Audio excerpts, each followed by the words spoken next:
Hey guys, it's Adam, aka Swimming Bird, and I'm here for another snapshot. This is 12W21A/21B. 21A came out yesterday, but 21B came out and fixed a bunch of stuff today for Friday, May 25th. Now, I probably don't have to tell you this, but there is a ton of stuff this week, so let's get going. And one of them is here. I'm in the new desert-style village. Now, these will generate for villages in the desert, obviously, but it'll make the buildings pretty much the exact same style. They'll just be made of different types of sandstone, like the smooth and the kind of normal cracked one primarily. But also, as you can see on top, these now have sandstone stairs, which you can craft out of sandstone blocks. So now they have, there's a zombie. Now they have roofs that they can use, so why not make a new style of village? So, as we're walking around here, there's a bunch of villagers, and these guys are pretty useless, right? I mean, they'll make golems, but what else can you do to them? Well, let's go talk to one. Hey, buddy, can I talk to you? Hey, what? 28 paper for 1 emerald. Now, these are emeralds, the new currency in Minecraft, and in fact, a new ore, too. I can place one of these ores so you can see it. Ah, beautiful.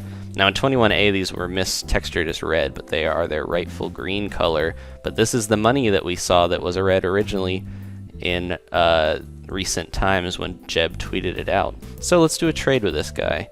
We don't have any paper right now, but he will give us an emerald for it. So maybe let's find another villager and see what they can give us. How about you, Mr. Butcher?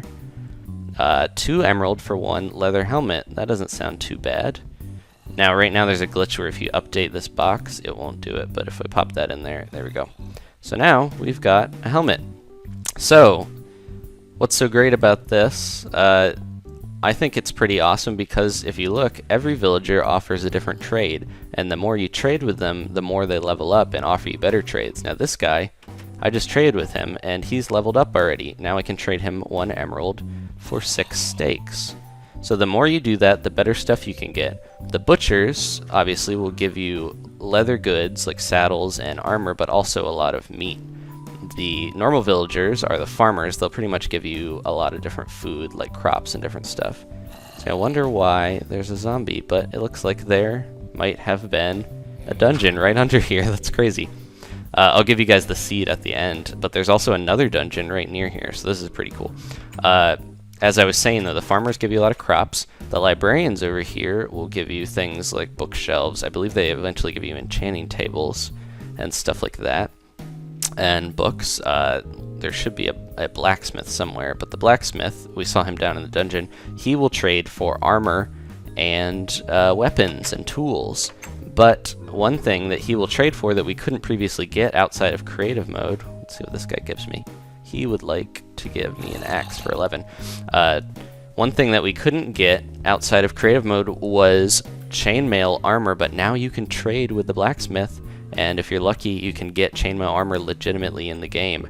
The same goes for trading with the priest. You can eventually get, or I believe the priest. You can eventually get bottles of enchanting to get your experience up. So these are items that weren't previously available that are made available now through the trading system.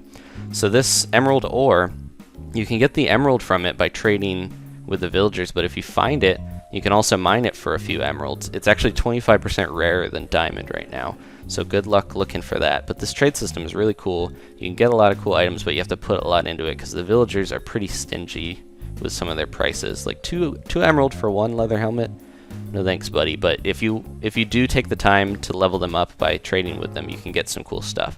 So I think it's worth it. And it's also very encouraging to keep different types of villagers and the same villagers around. You don't want them to get killed by zombies now. You want to try to defend them because if you level them up and then they get killed, you got to start over. And if you lose all of them, you can't trade. So that's the trading system. But we finally got a new ore, guys, this emerald. So one thing I'll show here, look, I pushed F3. These are the coordinates for this village, so when I give you the seed, you can check it out with the 2 dungeons nearby. But there's no graph when I hit F3 to block my stuff, all my view of the seed and the coordinates and stuff. So that's pretty cool. Here's another huge thing. I'm pushing I. Look at this. This is the creative menu. It is now sorted by building blocks, decorative blocks, redstone, transportation, miscellaneous, materials, brewing, combat, tools, and foodstuffs. There's also a search function up here so you can search for any of the blocks, and if you're clicked on another one, just start typing, like I'll type stone, and it goes straight to search, and these are all the items related to stone. You can also go to your survival inventory here to easily add items in here from creative without needing to put them in your drop down bar and then your inventory. You know, it was a little difficult before, but this is pretty cool, and it makes the creative mode inventory a lot easier to manage. Now, another little thing we got here that I can show, that because of creative mode, we now have these snow layer blocks, so you can actually kind of add snow to an area if you, like in this desert, without needing to have a snow golem do it if you're in creative mode. And another block that was also added is the stone monster block, as it's called in creative mode, but it's actually a silverfish block. So they pop out there. Alright, what else do we got here? So gravel has a new texture. I mentioned that in another video, but check it out. It's not as pinkish, you know, different colors. It almost, to me, it almost looks like one of those grates that you would find, or maybe like if a car drove over, this would be the tracks left. So I'm going to leave that little silverfish walking around. I'm going to show you something here. I have to set my render distance up. I again apologize. I'm going to have a new computer soon, so this won't be a problem much longer. But if we look, stars. I mean, these were here before, but look, they're a lot smaller and a lot brighter now. Now I think this makes the world look a lot bigger than it was originally, and I think they're more realistic. And whoa, I might need to help these guys. There's a zombie here. Let's go quickly in here. Go to tools. I got a sword already, and kill him. Don't want my villagers to die. I think there's a spider jockey over here. A lot of people, these have been in the game for a long time, but if you haven't seen one, that's a spider jockey. A lot of people are surprised when they finally see them, because they're kind of rare. Alright, you guys gotta fend for yourself. I killed one zombie. So let's move on to the next thing. We've got a cool item here. This was the new item that was teased on Reddit that somebody came up with 7 months ago, and Jeb just added the idea. It's called an ender chest. So let's place one down here and I'll show you what they do. Now these, on single player worlds, they will be all for you. You put this little chest down and you click it and you have a single inventory. You can't make double ender chests. If you try to lay them next to each other, they don't link. But let's put one over here and just, I'm going to throw my emeralds in here. I don't want to carry them around. But if we go back here, whoop, the emeralds are now in both of them, or as many others as you place, because these all share one inventory. Now, if you want to craft these, you make a chest out of obsidian instead of wood, but then you also put an eye of ender in the center, as you can see the eye right on the texture there. So these are pretty awesome. Say you're exploring and you found a bunch of diamonds, but you don't want to risk losing them. You bring an ender chest with you, and you put the diamonds in there, and then when you get home, you can find the diamonds in your ender chest. You can just break it and take it with you again. So there's not really a risk to finding stuff and dying in lava. You can just bring an ender chest with you and you've got an extra backpack. But in survival multiplayer, the ender chests are all linked to one. So you might think that's a little crappy because you only get one inventory per the whole server. But it actually would, I think it would work really well for a trading system. Say I want to trade with someone, I'm like, hey, I've got emerald ore, could you leave me a leather helmet? And they put it in there, and then we both switch. You have to have a certain amount of trust in the other person to do this, but you can very easily, no matter where you are, if you both have an ender chest on a server, you can trade really quickly. So I think that is pretty cool.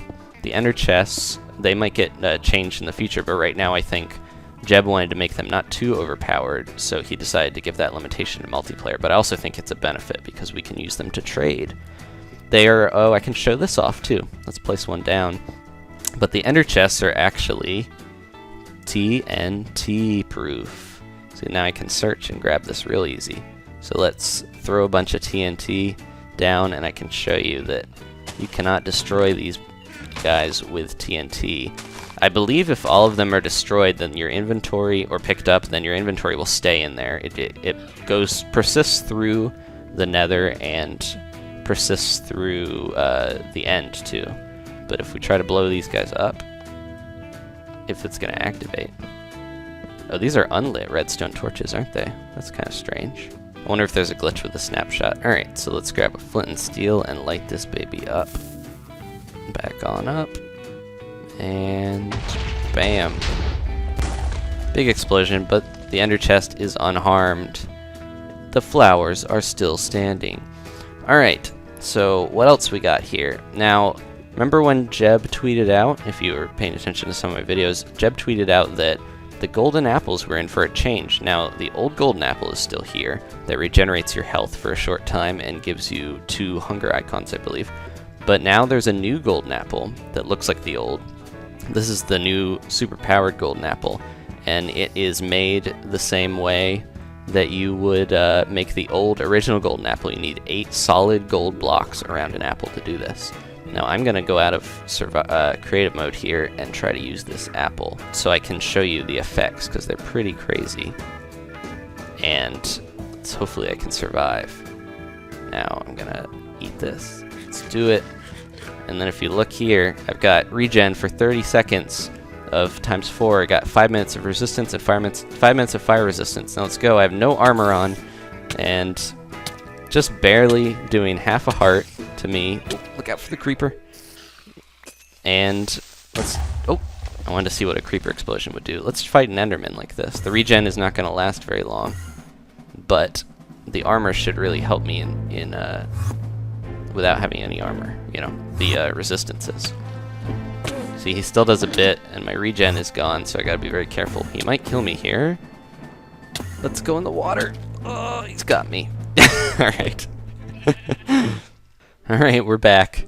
So as you can see, that apple doesn't give you immortality. Basically, for 30 seconds, you get really, you got regen, so you're really strong. But after that, you still have to be careful, because those resistances help, but they're not going to save you from an enderman attack. But if you're wearing armor, you probably are pretty much invincible. I had no armor on, and I still lasted a little bit.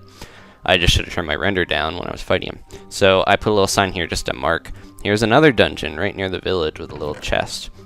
And the village also has a smith with some obsidian and iron boots and stuff in it already. So if you use the seed, you'll get a ton of treasure, and I'll put that at the end here. Here's one thing that is pretty awesome. Dispensers. Now if you put a bucket of lava or a bucket of water in here, you can now shoot it out when you turn it on here. There we go. And it'll come out. And, you can easily shoot water out of there, but what happens after that? Just turn it off, and the water goes back into the bucket. Very convenient if you want to set up some type of system, maybe a water elevator or something, and then get rid of it quickly. And the same goes for lava. It comes out, and then you can just take it back in.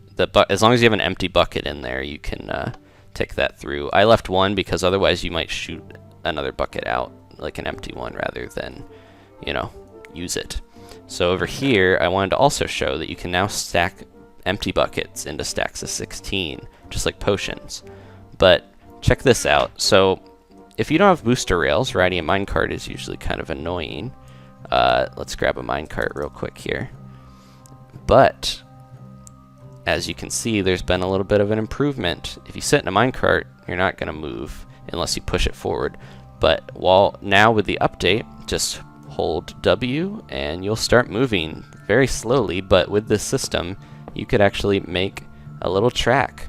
You can't really go up hills very well because you're not moving that quick, but you can actually lay track as you move your minecart, which is pretty cool. So you could, if you're going a little faster, you could probably get up a hill. But yeah, you can pretty much lay your track as you ride your minecart. And if you have a booster, you'd probably be able to do that even faster. Over here, I'm going to show another big fix. Now, everyone hates boats, right? Because they break pretty easily. They should be toughened up a bit now and more responsive in multiplayer. But the biggest thing, I think, is that now we can just mow through lily pads. They break now. Instead of acting like basically landmines like they used to, you can just break through lily pads and have them destroyed and out of your way. So pretty cool, huh? Alright. So, I think we're going to save the best for last here. I'm going to show you the seed real quick, and I'll show you why this is so good. This is another new thing, type/seed, and there's the seed for you at the bottom. I'll put it in the description as well. But right next to this village, you might have glimpsed it earlier, is another new feature that is pretty awesome, and I think this is the last one that I'm going to show here. We've covered almost everything. Sorry for the long video, but there's a ton of stuff in this week's Snapshot. Now check out this thing. What the heck? It looks kind of like a hermit crab, at least in my opinion. But this is a pyramid. They kind of look like desert temples, but if you look, they are built like pyramids. And they have several entrances, but let's head inside and check it out. They're built with sandstone and orange and blue wool, mostly orange wool, but look, we finally have a use for these etched sandstone with the creeper hieroglyphic on them. Now if you head inside, it's not too huge, but it has this little floor pattern, and you might be intrigued by the one spot of blue wool, but be careful, because if you break it, then look, treasure. You can see some chests down there, but also a pressure plate. So let's go over here and drop down. I'm gonna check out that pressure plate in a second, but if you look, there's a bunch of treasure in these chests. There's a lot of bones, mainly, a couple emeralds, but there's the variety of treasure in here that you can find, zombie flesh, bones, iron, gold, diamonds, and emeralds even. So it's pretty cool to find one of these because you can get a lot of loot, but just be very careful, because if we hit this pressure plate, this whole area is lined with TNT. An insane amount of TNT that will blow the bottom of this, and you will lose your chests, and you'll probably lose your life unless you have creative or some type of, protection on. So be very careful when you find these desert pyramids, because they are rigged. I think they all have a similar design, but you're gonna want to be careful when you go down there. I think these are supposed to look like onks a little with the orange wool. So that's pretty much it, guys. I believe we covered everything. If you want any clarification on this stuff, go ahead and leave me a comment, and I will get back to you as soon as I can. I know there's a lot, and I might have missed something, or there might be part of it that you're unsure about. So just let me know, and I will get back to you as soon as I can. Now, if you could leave a like, that would help me out immensely. And like I mentioned, I'm getting a new computer within the next few weeks here, so if you didn't like the short render distance and maybe the amount of lag, don't worry, it's going to get a lot better. So thanks, and thanks for being understanding with this coming up a little late. I'm in the process of moving, but I really appreciate you guys watching, and I'm super excited for 1.3, because just this week's Snapshot had an insane amount of new features. Who knows what's next? Could be anything. Go out and get your emeralds and do some emerald hunting. Alright, I'll see you guys later. Goodbye. Boop. You might be saying, Adam, your computer is slower than a baby's butthole. No. Boop. Adam, why are you running Minecraft off of a floppy disk from your Jazz drive? Get with the times. Well, I'll say, hey, shut up. No, I'll probably say, I'm getting a new computer here soon, so don't worry.